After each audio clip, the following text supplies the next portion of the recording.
Ohayou gozaimasu, konnichiwa, Furukun desu. O genki desu ka?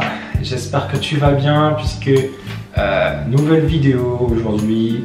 Je vais aborder la question du vocabulaire en japonais, comment apprendre du vocabulaire facilement en japonais grâce au Gairaigo, et je te dirai ce que c'est. Mais juste avant de commencer, tu peux aller consulter ma page Facebook où je t'informe donc de ce qui se passe sur la chaîne. Je fais des annonces, etc.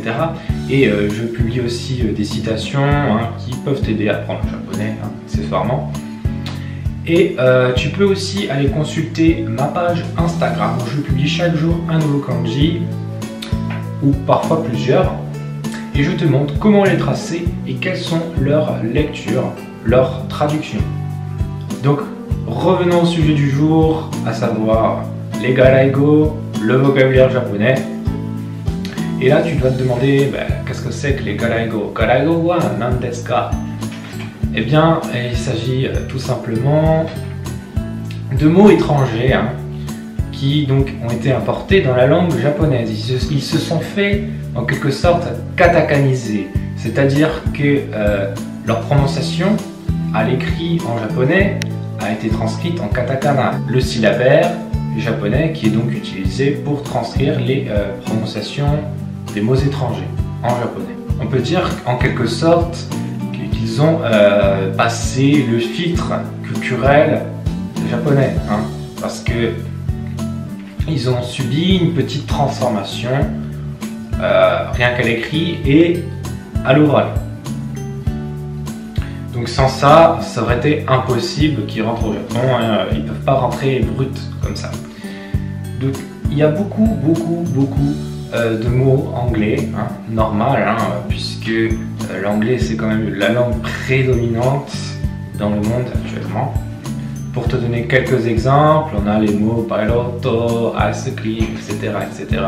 Et il y a aussi des mots français comme café au lait, le café au lait, parce que ça fait bien quand même le français au Japon. Alors ce que je voulais te dire, qui est très important, c'est que quand tu commences le japonais, finalement tu ne démarres pas de zéro, puisqu'il y a des mots que tu connais déjà, ils sont transparents.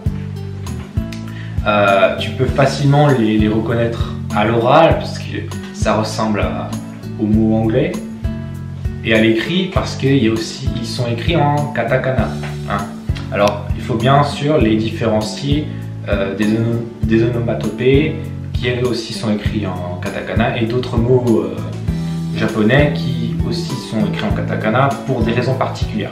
D'ailleurs, je t'invite à regarder une vidéo que j'ai faite sur ce sujet, et ça s'affiche dans la fiche, là. Voilà. Pour revenir à ce que je disais, tu as déjà une base quand tu commences. Mais attention à ne pas abuser quand même de tous ces mots, puisque il y a des mots japonais qui existent et qui transcrivent les mêmes réalités, les mêmes sens que ces mots-là. Donc, ça fait bien les étudier au début, mais après, je te conseille quand même d'aller chercher du vocabulaire vraiment japonais. Même si, bien sûr, il est très courant d'utiliser ces mots katakanisés en japonais aujourd'hui.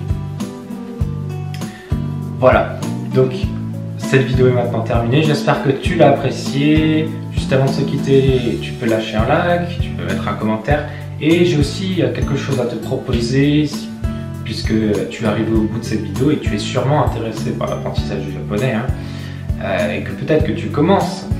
Donc tu peux recevoir gratuitement une vidéo que j'ai faite sur l'apprentissage des kanas, puisqu'on parle de katakana entre autres dans cette vidéo. Et je te montre la méthode que j'ai utilisée pour les apprendre, donc ces kanas, en une semaine. C'est facile de les recevoir.